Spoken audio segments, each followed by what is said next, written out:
After I got together with Sophia. I like you became something I said all the time. Sophia's reactions were always adorable. She'd turn her head away with a tsundere flair. Roll her eyes with exaggerated indifference. Trying her best to keep up that aloof goddess persona, but her cheeks would flush bright red. I was drunk on the sweetness of love, until one day, an audio file titled, "Confident but Basic Guy George's Simp Quotes," started spreading like wildfire at school. The beginning was a genuine confession from me. I like you. Then came Sophia's disdainful voice. If it weren't for helping Makoto take back the top spot in our grade, I wouldn't have wasted a second talking to George, that simp. He acts like he's never seen a girl in his life. Staring at me with those thirsty eyes. Spouting those cringy pickup lines. It's so greasy it makes me sick. So, I guess flushed cheeks don't always mean a racing heart. I guess saying you like someone can just be an act. I didn't dwell on it. I transferred schools almost immediately. Vanished from Sophia's world without a sound. Until a year later, Sophia, crying as she searched for me everywhere, accidentally found a video on her little sister Willow's phone. A video of me confessing my feelings to Willow. Chapter 1. That night, I reclaimed my spot at the top of the grade rankings. And that same night, someone dropped an audio file titled, "Confident but Basic Guy George's Simp Quotes," into the class group chat. Seeing my name in the title made my stomach sink. Nervously, I tapped on the file. At the start was my heartfelt confession. I like you. And then, Sophia's annoyed rant followed. If it weren't for helping Makoto get back to being number one, I wouldn't even bother talking to George, that simp. He acts like he's never seen a girl before, always ogling me with those lusty eyes and throwing out those cheesy pickup lines. It's just gross. My fists clenched instinctively.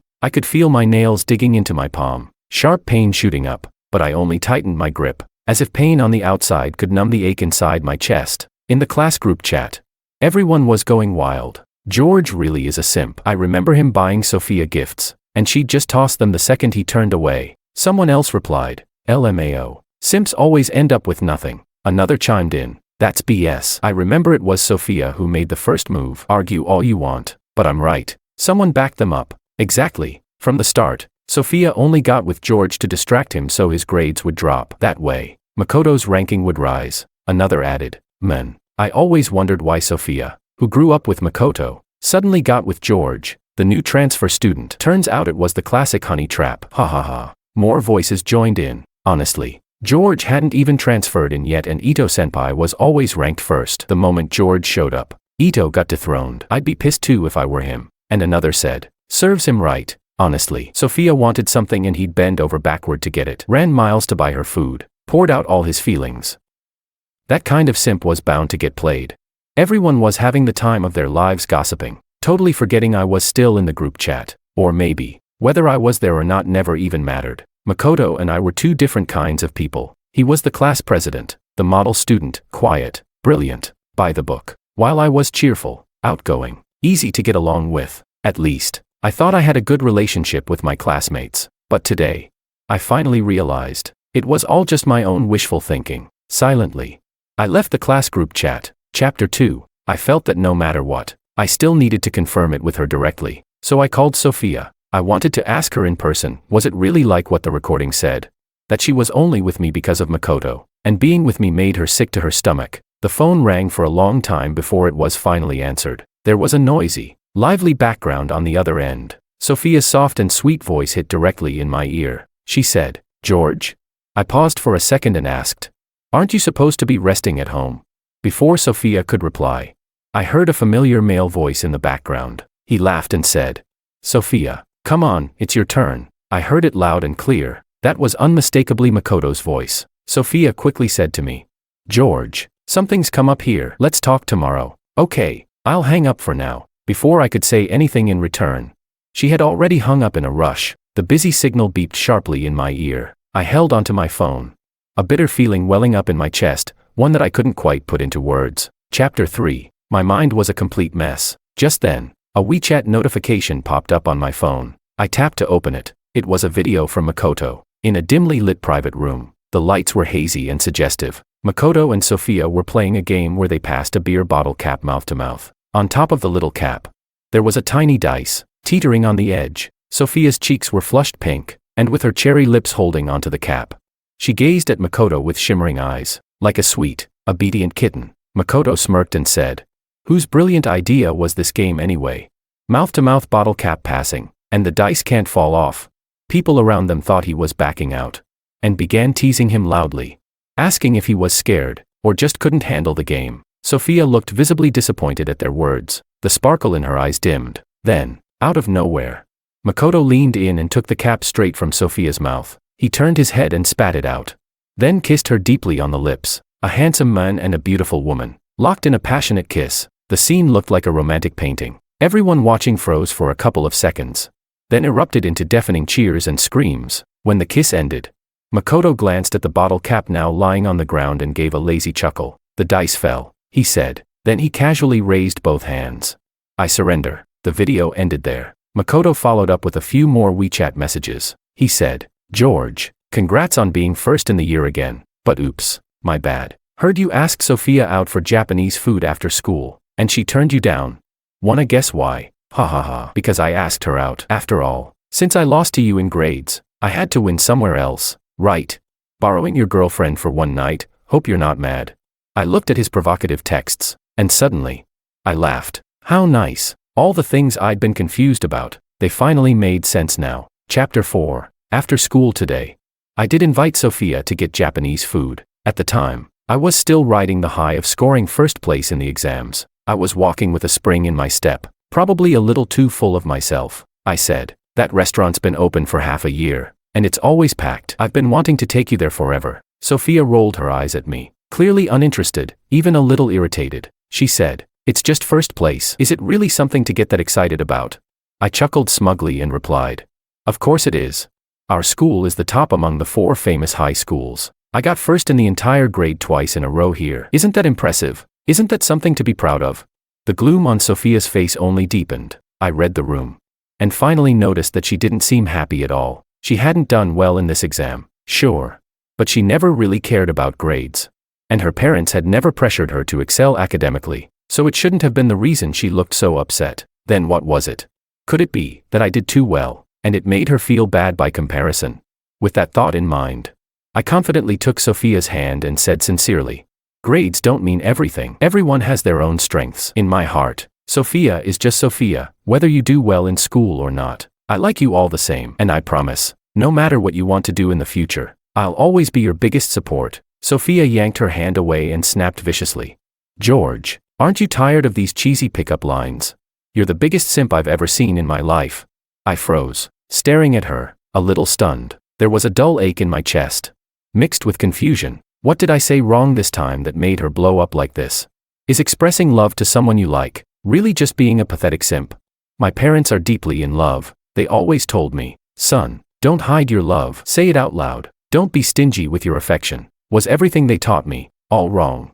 Sophia looked at my stunned face and a flash of regret passed through her eyes. Her tone softened. She bit her lip and said, I'm sorry, George. I've just been in a bad mood lately. I want to go home and rest. Let's go for Japanese another day. Okay. I quickly smiled and waved it off, telling her it was fine. But the Sophia who said she wanted to go home and rest ended up meeting with her lover, Makoto. It was only today that I finally understood. A flushed face doesn't always mean she's in love. Turns out, even love can be faked. Chapter 5. As I sat at my desk, spacing out, my mind kept replaying memories from when Sophia and I were together. A year ago, my dad's company expanded its business, and I transferred to this school. Sophia and I sat at the same desk. Her desk was always cluttered with stationery, but she never studied. She was either snacking or sleeping. Still, as a seatmate, she wasn't hard to get along with. She was quiet when she slept. Sometimes she'd bury her face in her arms. Other times she'd rest her cheek facing me. In the early morning light, with the sunrise just beginning to glow, sunbeams would spill across her face, casting a warm tint on her delicate features. Her long lashes curled upward. Her nose was perfectly shaped. Her lips soft and pink. The sight of her like that left me completely dazed. All I could think was, what an impossibly beautiful face. Then suddenly, Sophia opened her eyes. We locked eyes. I was stunned, but she just smiled mischievously and asked me her very first words. Do you think I'm pretty? I was flustered, heart pounding like crazy. I quickly pretended to be busy flipping through my book, acting like nothing happened. Things like that kept happening, with all her subtle hints and quiet encouragement. I began trying to get close to her, to pursue her. Soon enough, we were together. She was my first love, my very first girlfriend. I took our relationship seriously. To be fair, Sophia wasn't a bad girlfriend, at least not at first. She always mocked my gifts for being tacky. But really, she thought they were too expensive and forced me to return them, even though she'd lose her temper with me often. When winter approached, she knitted a scarf and gloves and gave them to me. There was one time I got sick and was hospitalized. She stayed by my bedside the entire night without sleeping a wink, not even taking a sip of water. All these memories now feel like shards of glass digging into my heart, and they finally made me give up. I composed myself and knocked on my dad's study door. Even though I tried my best to act normal, my dad still picked up on something being off. He asked, "George, what's wrong? You seem a little down. Did something happen?" I sighed and said, "Dad, I don't want to stay at this school anymore. The pressure is just too much. I want to transfer." Without even thinking, my dad agreed. He patted me on the shoulder and said gently, "All right, you can go wherever you want. Just do your best with your studies. Don't push yourself too hard. Even if the sky falls, your dad's here to hold it up for you. Got that?" Hearing his words, my nose stung. I almost couldn't hold back my emotions. Chapter 6. My mom heard about my plan to transfer schools but didn't ask why. Right before bed, she just pulled the curtains shut and dimmed the desk lamp a little. Before leaving, she said softly, "Mom will support your decision unconditionally." I thought I wouldn't be able to sleep, but surprisingly, I did. I fell asleep as soon as I closed my eyes. The next day, my dad went to school to handle my transfer paperwork. I had originally planned to go with him, but he stopped me and handed me a card. He said, "I'll take care of it. Use this chance to relax. Have some fun. Buy what you want. Don't worry about saving money for your old man." But honestly, I didn't have anything I really wanted to buy. I casually picked up a few game discs and cartridges and spent the whole afternoon gaming at home. Then stopped by a bookstore. My favorite author had released a new book, and the store just happened to have the last copy. I reached out to grab it. Just then, a voice of surprise came from behind me. "Awesome, Makoto. There's still one left here." Without hesitation, I picked up the book. Turning around, I saw Sophia and Makoto. The two of them stood together, handsome guy, beautiful girl, like a picture-perfect couple. Sophia froze slightly when she saw me. She asked, "George, why weren't you in class?" I didn't answer. I walked right past them, heading to the register, but Makoto stepped forward and blocked me. "George, give me the book. I'll pay 10 times the price. How about that? I've gone through every bookstore today looking for this. They're all sold out. This is the last one." I refused flatly. Expressionless, I said, "Sorry, I'm not short on money." Makoto's face went pale all of a sudden, and he gave a slightly awkward smile. Sophia frowned and said to me, "It's Makoto's birthday today. Can't you be a bit more generous and let him have it? They'll restock soon. Just wait a few days." I shot back. "Then why can't Makoto wait a few days? I picked up this book first. First come, first served. What's the problem?" Sophia scoffed in disdain. "Oh please, George, are you jealous or something?" She spoke with a mocking tone. "Be honest. Do you even like this author? You just saw Makoto wanted it and decided to mess with him, right?" Makoto curled his lips and smiled smugly at me. I stared directly at Sophia and said, "So that's how you see me? Maybe I look too serious." Sophia's eyes flickered, and she muttered with a slight pout, "Well, isn't it true? You're a grown man. Do you really have to be this petty? Just wait for the restock." I couldn't be bothered to argue. I shoved past them and paid for the book. Suddenly, I turned around to look at them and asked calmly, "You really want it?" Makoto hesitated, but still nodded. So I sneered, casually tore the book apart, stuffed it in the bag, and threw it over. Then I looked Sophia in the eyes and said, word by word, "I don't want it anymore. I don't want her anymore. Sophia, from now on, no more news, no more traces, just the quiet mountains and willowy spring grass." Chapter 7. I didn't want to run into Sophia and Makoto ever again, so I transferred to South City High in the neighboring town. South City was a top school, just as good as No. 1 High. I adapt quickly, and I caught up with the teacher's pace in no time. This time, I buried myself in studying, no socializing, until the day the monthly test rankings were posted. I accidentally got first place. My classmates crowded around the list, chattering away. "Whoa, am I blind?" Willows dropped to second place. "You're not blind, I saw it too." "No way. Who's this George who's ranked number 1? Never seen him before." A girl replied. "He's in our class. Rich, good looking, but kinda hard to get along with. Pretty withdrawn." Someone else added. "Seems like he just transferred here, from No. 1 High." Another person said. "Oh, from number 1. Never mind then." That one asked, "What's that supposed to mean? What's so great about number 1? Don't act like we're not good enough." Another classmate said, Looks like Willow's finally met her match. Can't wait to see the drama. Hee hee. While everyone was chatting away, my heart sank halfway down. So even South City had a top-ranked genius.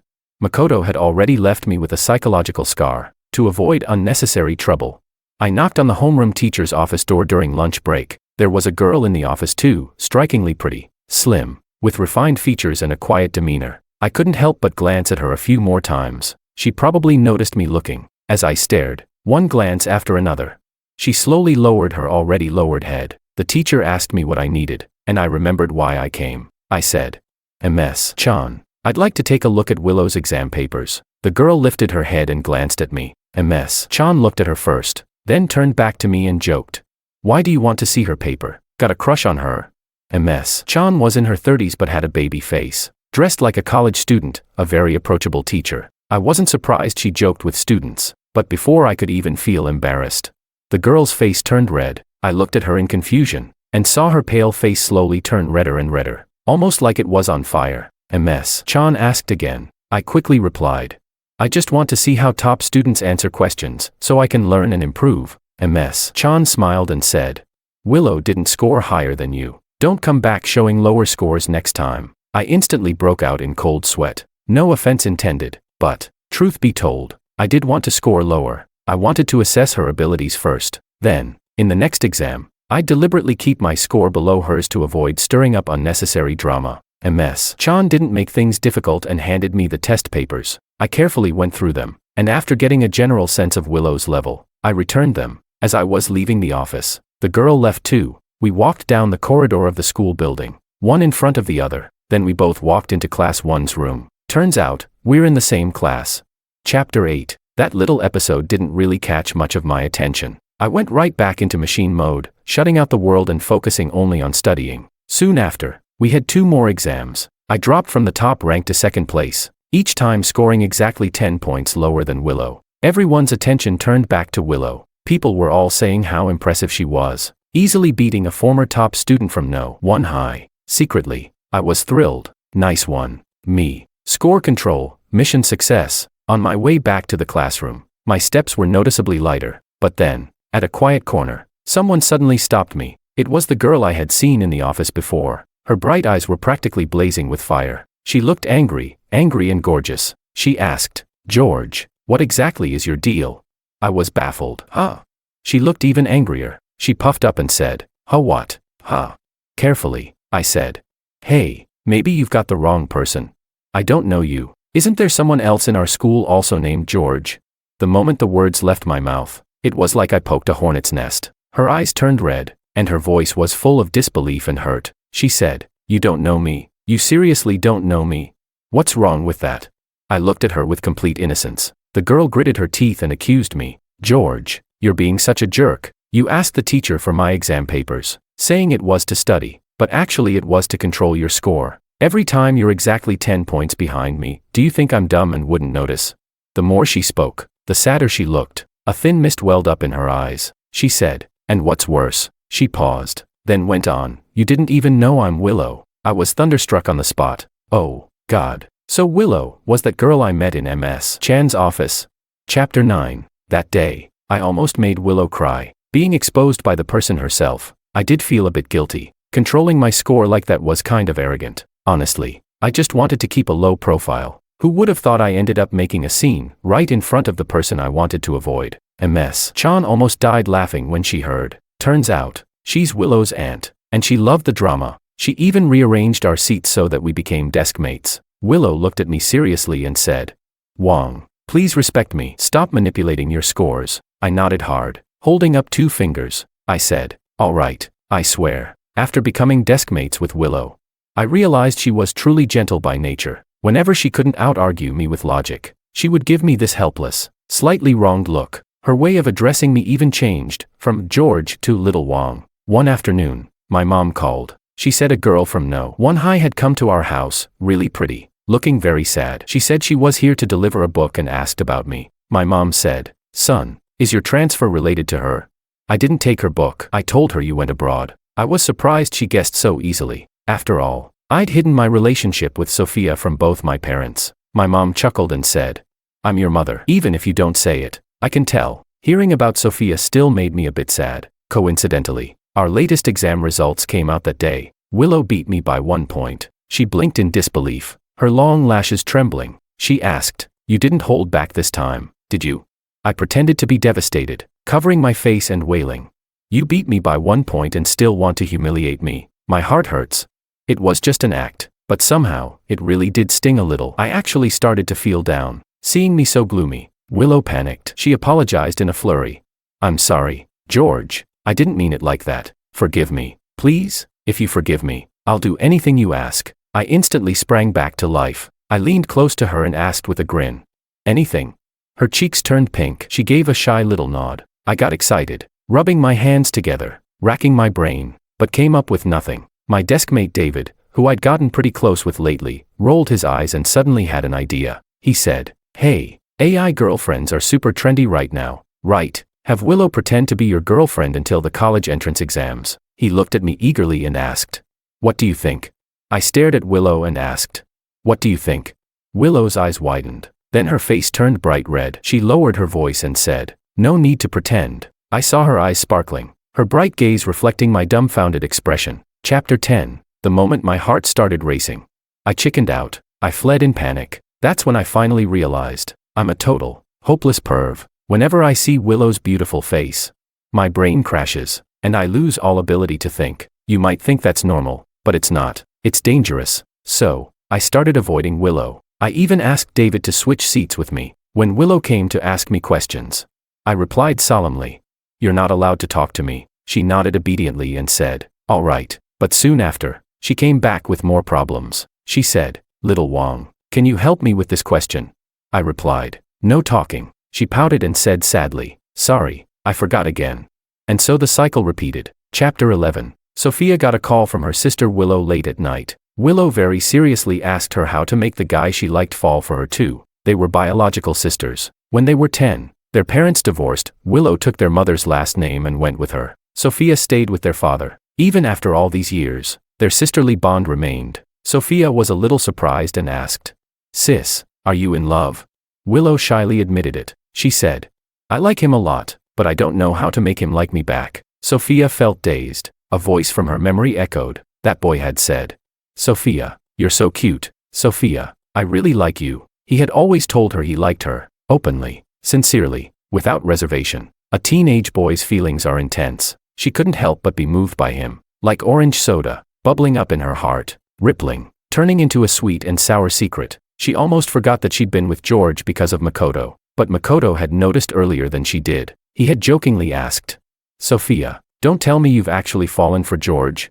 Her hidden feelings, fragile, unspoken, were suddenly exposed. Pride made her deny it. She started carrying a voice recorder in her pocket, secretly recording every moment she spent with George. She cut up every one of his heartfelt confessions, turned them into a Simp quote compilation, then pretended to be disgusted, saying George was too cringey. Back then, she was pathetic and cowardly, trying to hide her racing heart by humiliating him. She sent the quote compilation to Makoto, as if to prove that she really didn't like George. But what she didn't expect was, Makoto secretly sent that file out behind her back. That night at KTV, while playing the bottle cap passing game, she looked into Makoto's eyes, but in her mind, she saw George's eyes instead, bright, sincere, passionate, unforgettable. Her heart skipped a beat, but the next second, Makoto lifted her chin and kissed her deeply. After the kiss, Sophia was completely shaken. She actually felt like she had cheated. She thought she was going crazy. How could kissing Makoto feel like cheating?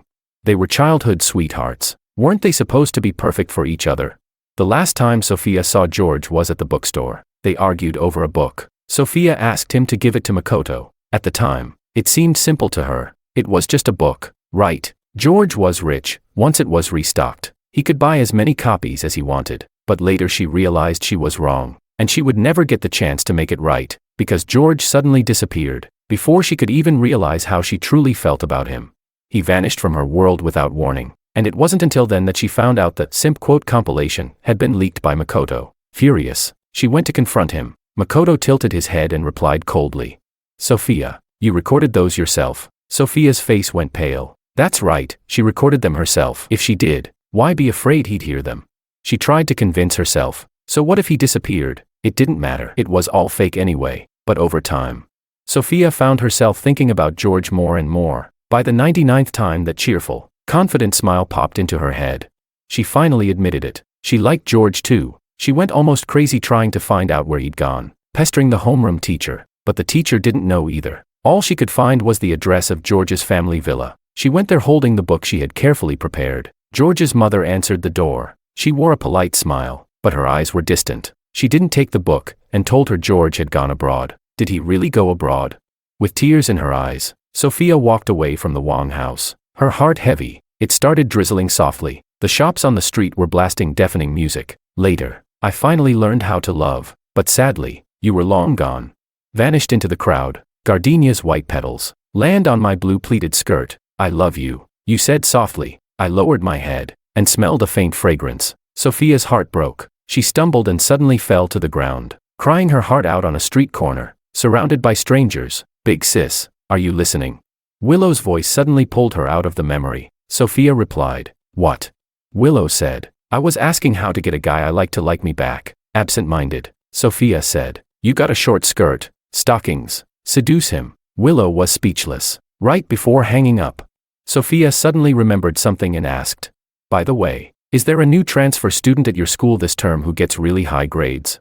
Someone with a sunny smile, very cheerful. His name's George. On the other end, there was a brief burst of static. Then Willow's gentle, calm voice came through. She said, no, never heard of him. Chapter 12. The semester ended quickly. I went home for the winter break. Willow messaged me on WeChat every day, sharing little moments from her life. Sometimes she sent me a photo of the bright moon, captioned, the moon is beautiful tonight. Sometimes she sent a picture of a dog, captioned, looks like you. I was speechless. That night, Willow suddenly sent me a video of herself putting on stockings. Her movements were natural, slowly sliding the stockings up from her calves, over her long, fair legs, inch by inch disappearing under her skirt. Her pale skin was now sheathed in sheer black, adding a faint, mysterious allure. I never expected Willow, who looked so quiet and gentle, to have a figure like that. Who wouldn't lose their mind watching this?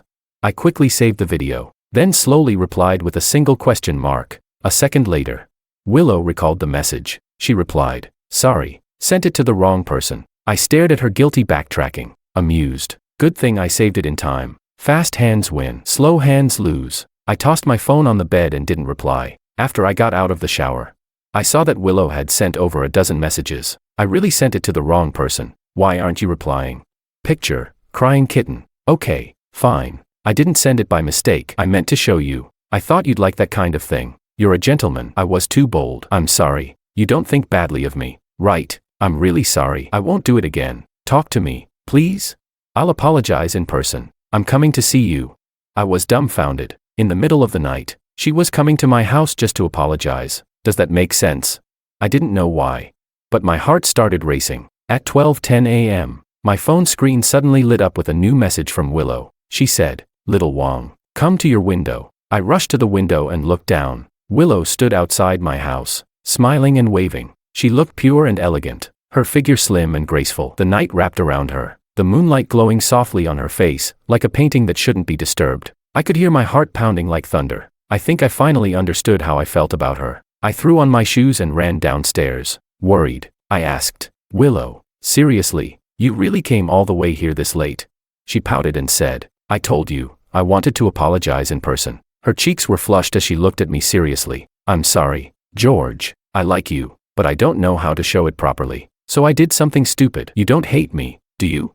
Hate? What kind of question is that? That kind of stupid thing. She can do as much of it as she wants. But I hesitated. Feelings. At this point in life, I felt I should be more cautious. But I took a deep breath and said, Willow, maybe we could try. Willow's eyes lit up, but she suddenly cut me off. No, George. Her voice wasn't loud, but it was calm and resolute. She said, you can't say yes just because you're afraid rejecting me would hurt my feelings. That kind of love isn't real. I can wait. I'll wait until you truly fall for me. After the college entrance exams, give me your answer. Okay.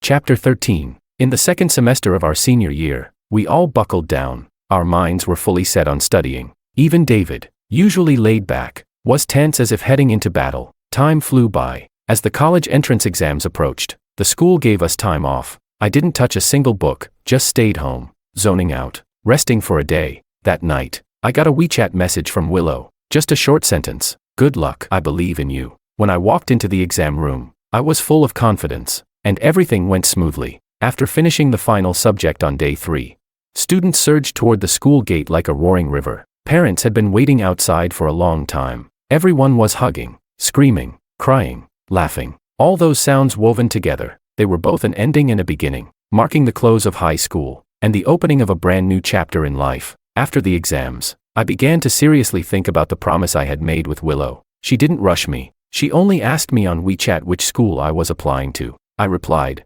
Capital University. On the day of our class dinner, I caught a terrible cold and didn't go. I lay weakly on the couch, staring at my phone in a daze. My dad came over and checked the thermometer. He nodded and said, "Not bad. The fever's gone." Suddenly, I sat up and looked at him. Scratching my head, I said, "Dad, there's something I want to ask you. So, there's this girl I like." My dad's lips curved into a smile, his eyes full of warmth. Feeling a bit embarrassed, I rubbed my nose and said, "She likes me too. I just don't know if we should be together." My dad patted me on the back. He said, "George, don't overthink it. I know you kids always talk about simps and all that, but I think it's too simplistic to label someone who cares for another person and gives genuinely as a simp. Tell me, am I good to your mom? And isn't your mom good to me too?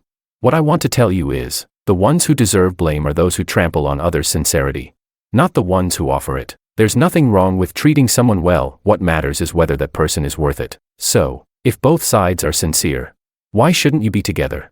Son, don't leave yourself with regrets." Suddenly, everything became clear to me. I stood up and said, "Thanks, Dad." Then I booked the soonest high-speed train and rushed to find Willow. Last time, she came to see me. This time, it was my turn. When I got to Willow's building, I remembered she was at the class dinner. I didn't want to message her. I wanted to surprise her. So I sat on the steps and waited. It didn't take long before Willow appeared in my sight. I jumped to my feet, like a missile. I dashed forward and wrapped her in a hug. Looking at her, I confessed with complete seriousness, "Willow, I like you. Let's be together." She smelled faintly of lavender. Her cheeks flushed red, and when she looked up at me, she seemed a little dazed. She asked, "Am I dreaming?" She pinched her cheek hard, her eyes slowly clearing, a bright light exploding in her gaze. She cried out, "George?" I said, "It's me." She asked in a trembling voice, "What did you just say?" I looked at her and said, word by word, "Before I transferred to South City, I had a failed relationship. My feelings were trampled like they were worthless, so I became a coward. I was afraid. I didn't dare express how I felt, but the truth is, I've liked you for a long time. Let's be together. Willow." Willow stood on tiptoe and kissed me suddenly. Startled, I pushed her away. "I've got a cold. I don't want you to catch it." She shook her head and said, "It's okay. We'll be sick together." Chapter 14. Willow's mom was away on a business trip. Only her sister was home, no adults. She sneakily brought me into her room, the moment the door closed. I pressed Willow against the wall and kissed her, then slowly moved downward, kissing along her neck. Willow let out a soft moan, her breathing quick and sexy. She rested her hands on my shoulders, letting me do whatever I wanted. Her gaze was dreamy, her lips glistening like rippling water. Just as our kiss deepened, someone started banging on the door. We instantly sprang apart. Through the door, Willow said, "What is it?" "Sis, I'm going to sleep." A woman's voice laughed mockingly from outside. "Open up, or I'm calling Mom." I sneaked into the wardrobe, feeling guilty and nervous. Willow opened the door. The voice said, "What are you doing in there?" "Willow, wow, why are you wearing a camisole and stockings at home? Don't tell me, did you?" Willow cut her off. "It's not what you think." The voice chuckled softly. "All right, fine. Guess it's just me overthinking." The hallway went quiet. Thinking she'd left, I crawled out of the wardrobe. My nose was already blocked from the cold, and now, crammed in the closet, I was dizzy and almost out of air. Then suddenly, I heard a trembling voice behind me. "George?"